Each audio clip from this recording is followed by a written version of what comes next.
आप सभी को जय मसीह की। इस वीडियो में जुड़ने के लिए आपका धन्यवाद है। अगर आपने अभी तक हमारे चैनल को सब्सक्राइब नहीं किया है तो जल्दी सब्सक्राइब करें और साथ ही में बेल आइकन को भी दबाएं ताकि आप हमारे अपडेट्स और वीडियोस मिलते रहें। सुसमाचार बांटने के लिए आप हमारी मदद कर सकते हैं। इसके लिए आप फेसबुक, ट्विटर और इंस्टाग्राम पर जुड़ें।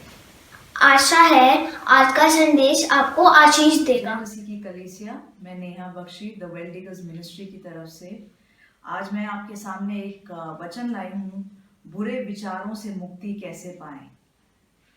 क्या आपको ऐसा लगता है कि आपके मन में शैतान हमला करता रहता है, या जो हम डीमन पोजेशन बोलते हैं, शैतान ने आपके ऊपर अपना पूरा डेरा बसा लिया है, अपना पूरा अथॉरिटी पकड़ बना लिया है। क्या आपको ऐसा लगता है आप अपने मन के विचारों में से गलत विचार सोचने से बंद नहीं कर सकते हैं?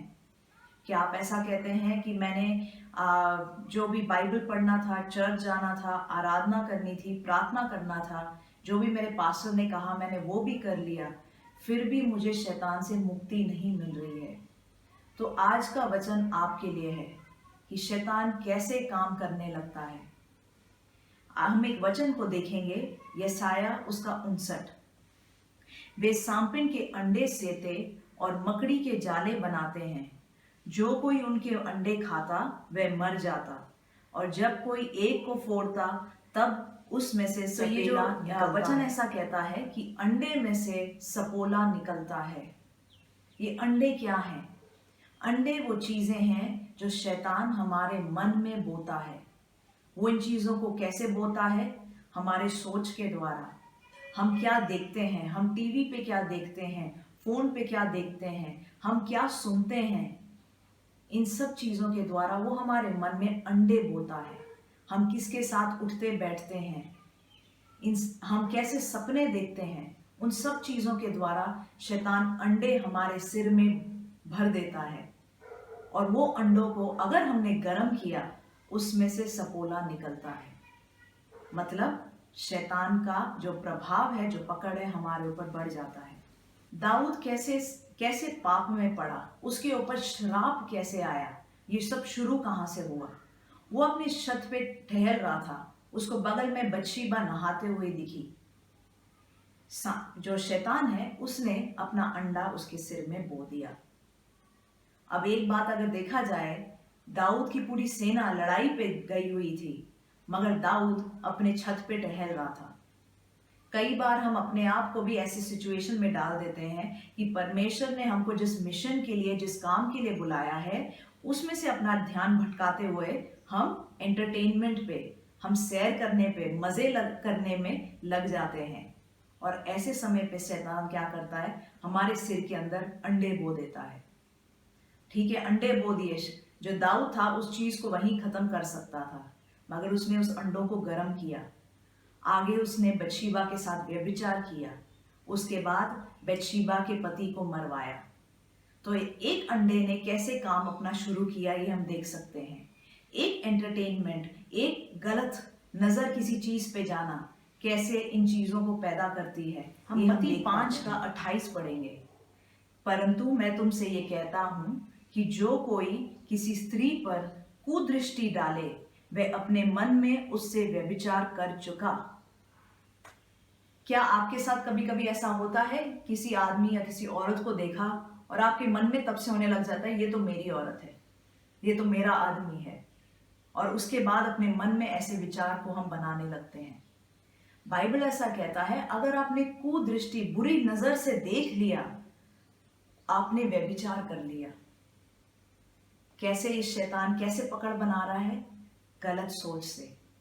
शैतान चाहे अंडा डाल सकता है, मगर अगर आपने उस अंडे को गर्म कर दिया तो आपके साथ आपने व्यभिचार कर लिया। हम गलातियों का 6 पढ़ेंगे। धोखा ना खाओ, परमेश्वर ठट्टों में नहीं उड़ाया जाता, क्योंकि मनुष्य जो कुछ बोता है वही काटेगा। उसके 8 में लिखा है, क्योंकि जो कोई अपने शरीर के लिए बोता है वो शरीर के द्वारा विनाश की कटनी काटेगा, और जो आत्मा के लिए बोता है वह आत्मा के द्वारा अनंत जीवन की कटनी काटेगा। आप कहां पर बो रहे हैं?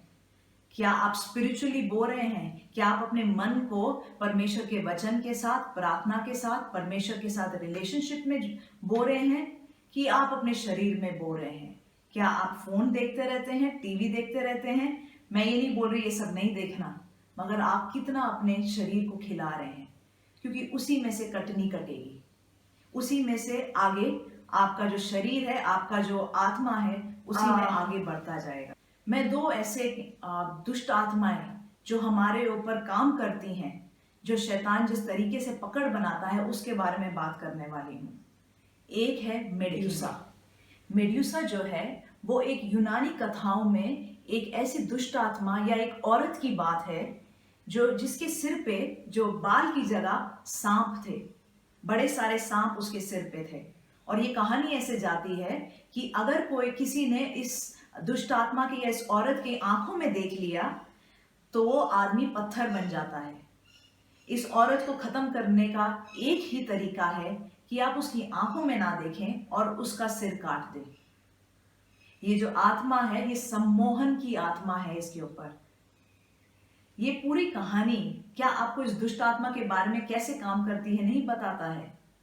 अगर आप दुष्ट आत्मा के पकड़ में से निकलना चाहते हैं, ये जो अजीब अजीब सोच आते हैं रहते हैं आपके दिमाग में, कहाँ कहाँ से निकल कर आते हैं, इसमें से हटना चाहते हैं, तो सबसे पहले अपनी आंखें, आपकी आंखें आप कहाँ लगा रहे हैं उसको हटा दीजिए।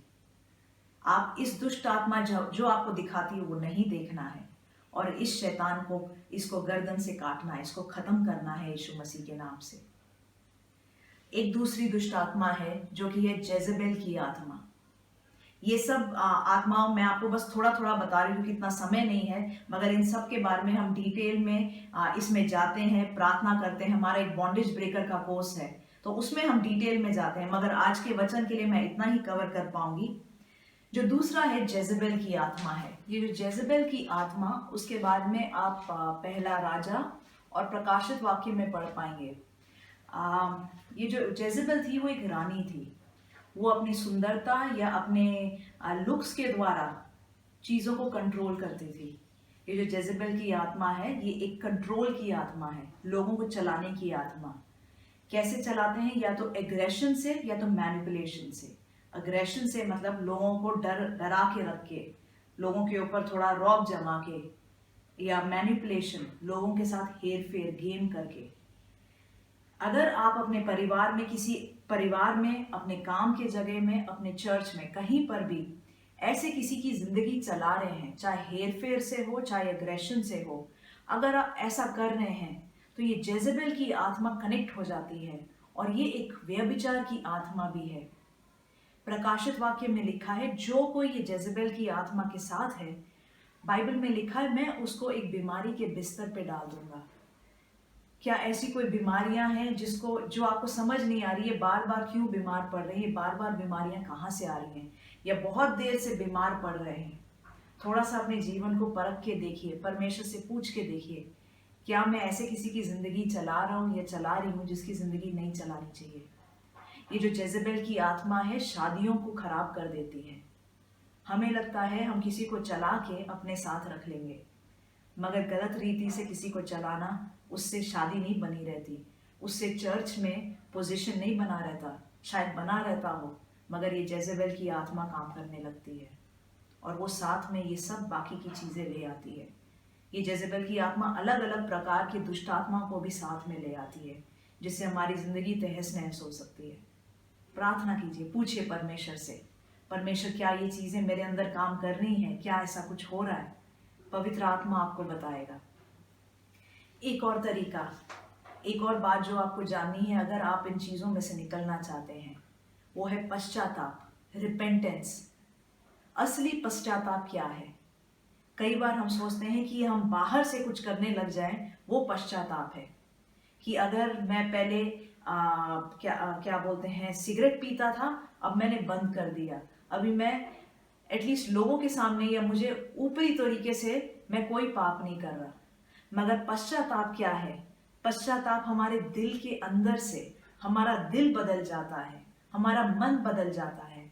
हम सिर्फ पाप क्या बोलते हैं करना बंद नहीं करते, हम पाप से नफरत करने लग जाते हैं। उसको पश्चाताप बोलते हैं, अ चेंज ऑफ माइंड। हमारा मन बदल जाता है। योएल की किताब उसके 2:15 में लिखा है, अपने वस्त्रों को नहीं अपने मन ही को फाड़कर अपने परमेश्वर यहोवा की ओर फिरो, क्योंकि वह अनुग्रहीकारी, दयालु, विलंब से क्रोध करने वाला, करुणा निधान और दुख देकर पछताने हारा है। इसका मतलब है, ये कहता है अपने कपड़ों को ही नहीं अपने दिल को फाड़ो।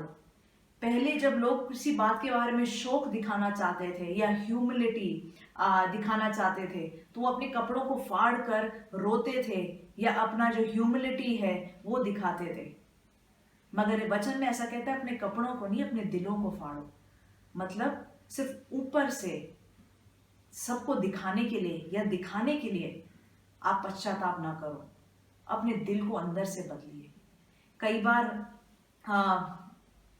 हम एक ऐसे जिंदगी जीने लग जाते हैं क्योंकि हम शायद फैमिली हमारे ऊपर प्रेशर डाल रहा है, शायद हम चर्च जाते हैं इसलिए कि जितना मतलब हो सके उतना बेयर मिनिमम कि मुझे क्या बोलते हैं जो अच्छी जिंदगी है या सही जिंदगी है वो जीना हो।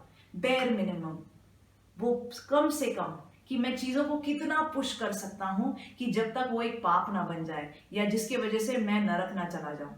हम उसको चीजों को उतना पुश करने लग जाते हैं। वो पश्चाताप नहीं है, वो सिर्फ एक बाहरी रूप से कार्य करना है। पश्चाताप दिल में है। आप परमेश्वर के साथ जुड़िए और बोलिए, परमेश्वर मेरे दिल को बदलिए, असली पश्चाताप लाइए कि मैं पाप को नफरत करने वाला बनूं। मैं बाहर से कुछ और अंदर से कुछ और नहीं होना चाहता। पश्चाताप अंदर से है। हम ये यहेज़िकेल या एज़ेकिएल 8 उसका 7 से आंगन के द्वार पर ले गया और मैंने देखा कि भीत में एक छेद है। मतलब क्या बोलते हैं, जो यहेज़िकेल है उसको चर्च के या जो टेम्पल बोलते थे उस समय पे, चर्च मान लीजिए, वहां पे अंदर ले जाया गया और उसको एक छेद दिखा दीवार के अंदर। तब उसने मुझसे कहा, हे मनुष्य के संतान, भीत को फोड़। तो मैंने भीत को फोड़कर क्या देखा कि एक द्वार है। उसने मुझसे कहा, भीतर जाकर देख कि ये लोग यहाँ कैसे कैसे और अति घृणित काम कर रहे हैं। इसके बारे में आप आगे देखेंगे कि ये यहेज़िकेल जो देखता है, जो चर्च के अंदर जाता है, एक छेद बनाता है और अंदर देखता है कि चर्च के अंदर क्या क्या चल रहा है। अलग अलग घृणित गंदे काम चल रहे हैं। गंदे काम मतलब वहां पे जो आइडल वर्शिप है या मूर्तों की पूजा, वैसे घृणित काम चल रहे हैं। ये इंटरेस्टिंग नहीं है कि हम सोचते हैं बाहर जो दिखता है वही दिखता है, मगर परमेश्वर ने हमारे घरों के अंदर एक छेद किया हुआ है, हमारे दिल के अंदर एक छेद किया हुआ है कि अंदर क्या चल रहा है इसके। परमेश्वर वो सब देखता है। सिर्फ बाहर जो दिखता है वो काफी नहीं है। परमेश्वर अंदर क्या चल रहा है वो भी देखता है, वो भी दिखाता है। तो वो जो घृणित काम है, अगर हमारे दिल में अगर परमेश्वर से ज्यादा हम किसी चीज से प्यार कर रहे हैं, वो भी परमेश्वर को दिखता है। वो मूर्तें जो अगर हमने बनाई हैं दिल के अंदर, वो भी परमेश्वर को दिखता है।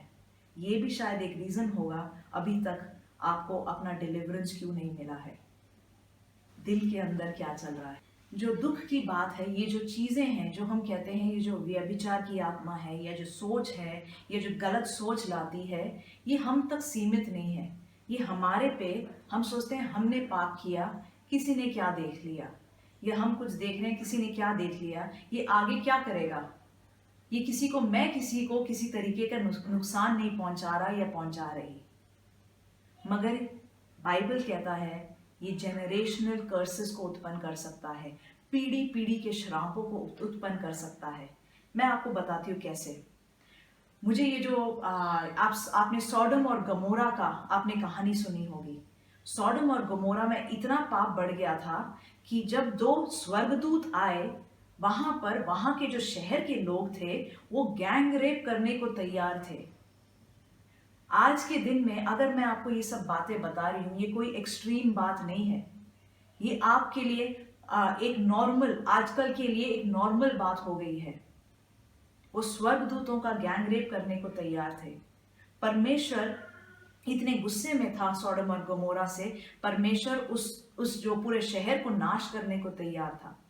मगर परमेश्वर ने उसमें से, उस शहर में से अब्राहम के जो अब्राहम का जो रिश्तेदार था लॉट, उसको बचाया वहां से।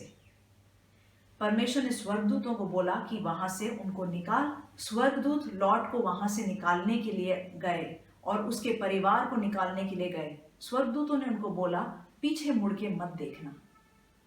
ये एक छोटी सी बात लगती है, क्या फर्क पड़ता है पीछे मुड़ के देख लिया तो। मगर वचन कहता है लॉट की बीवी पीछे मुड़ के उसने देखा और वो एक नमक का एक पिलर ऑफ सॉल्ट जो बोलते हैं, नमक की पुतली बन गई वहीं पर। हम सोचते हैं कि पीछे मुड़ के ही तो देखा, कौन सी बड़ी बात है।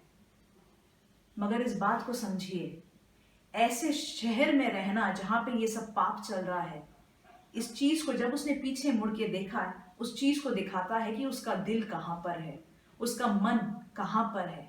वो अंडा उसके साथ था, उस अंडे के साथ परमेश्वर उसको जाने नहीं दे सकता था। वो वहीं पर वो एक पिलर ऑफ सॉल्ट बन गई। मगर आप आगे अगर कहानी को देखेंगे, बड़े दुख की बात है। बाइबल ऐसा बताता है कि उसकी दोनों बेटियों ने, लॉट की दोनों बेटियां उसके साथ सोई और आगे का अपना वंशज को बढ़ाया। मां के मन के अंदर पाप था, बच्चों ने पाप किया। ये जो सोडोम और गमोरा की कहानी है, क्या ये आज हमारे शहरों के, हमारे गांव की कहानी नहीं बन गई है? ऐसी स्थिति आ गई है और इसलिए परमेश्वर चाहता है कि हम निकल जाएं, कि हमारा जो मन है उनके साथ ना जुड़ा रहे। वो जो शैतान का जो अंडा है वो हमारे मन में भी ना रुके। हम अपनी आंखें उन चीजों पे ना डालें जिस पे बाहरी लोग डाल रहे हैं। आज जो भी परमेश्वर ने आपको प्रकाशन दिया है, जो भी बातें परमेश्वर ने आपसे बात करी है, चाहे वो पश्चाताप के बारे में हो, चाहे आपको प्रकाशन दिया है ये मेड्यूसा, या आपको लगता है जेजेबेल की आत्मा काम कर रही है, ये सब चीजों को, इन प्रकाशन को एक आप हथियार की तरह इस्तेमाल करते हुए अपने जीवन में लागू करेंगे और प्रार्थना करेंगे तो जरूर ये छुटकारा आपको मिलेगा। आइए प्रार्थना करेंगे। धन्यवाद परमेश्वर। खीरामा शीखारामा सांदे रीखारा बाराबा शीखारा बाराबा शीखारा रबा सांदरे। परमेश्वर आप दयालु परमेश्वर हो, परमेश्वर आप महिमा के योग्य परमेश्वर हो, परमेश्वर आपका नाम ऊंचा उठाते हैं परमेश्वर। Father, you said, Lord God, you see Satan fall like lightning, oh Father Lord. परमेश्वर आपका वचन कहता है सांप और बिच्छू के ऊपर परमेश्वर आपने हमको अथॉरिटी दिया है, हम उसको अपने पैरों के नीचे कुचलेंगे और वो किसी तरीके से हमको हानि नहीं पहुंचाएगा परमेश्वर। हम उस अथॉरिटी के लिए, उस अधिकार के लिए धन्यवाद देते हैं परमेश्वर। शैतान के जो भी काम है उसको अपने पैरों के नीचे कुचलते हैं। हालेलुया। रीबा शीखेना रबा सांदे ओखार आहारी नामा सांदे।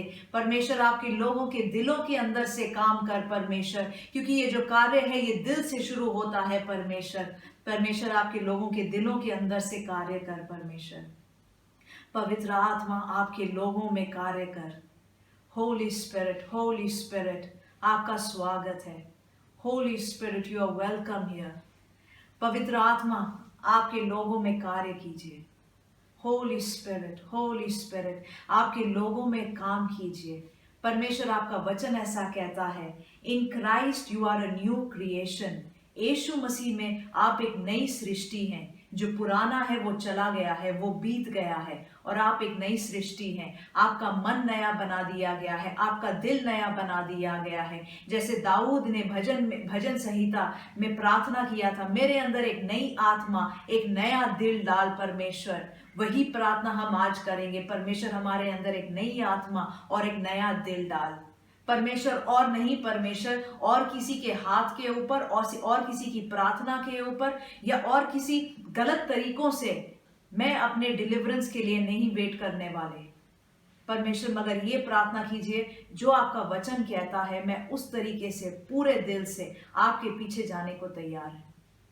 Thank you father, thank you Jesus. Holi Spirit, thank you Lord, thank you Lord. आप भी प्रार्थना कीजिए। हमें बंद करें कि हम सोचे कि कोई हमारे ऊपर हाथ रखेगा तो छुटकारा मिलेगा। अगर सिर्फ यही एक तरीका होता, आज तक आपको छुटकारा मिल जाता। परमेश्वर का वचन कहता है रिपेंट, रिपेंट, पश्चाताप कीजिए, अपने दिल को नया बनाइए। अपने कपड़ों को सिर्फ नहीं फाड़ना, अपने दिलों को फाड़ना है। परमेश्वर आपके लोगों के मनों के ऊपर काम कीजिए, कुछ नया कर परमेश्वर। परमेश्वर ये जो सॉडम और गमोरा के ऊपर ये जो आत्मा है, उसमें से अपने लोगों को छुड़ा परमेश्वर। Father we pray lord for your healing. आपके लोगों के मन के ऊपर वो हीलिंग मांग लेते हैं। हर व्यभिचार की आत्मा से परमेश्वर छुटकारा दे। Thank you Jesus, thank you Holy Spirit, thank you Lord, thank you Father. Yeshu Masih के नाम से हम मांगते हैं, आमीन।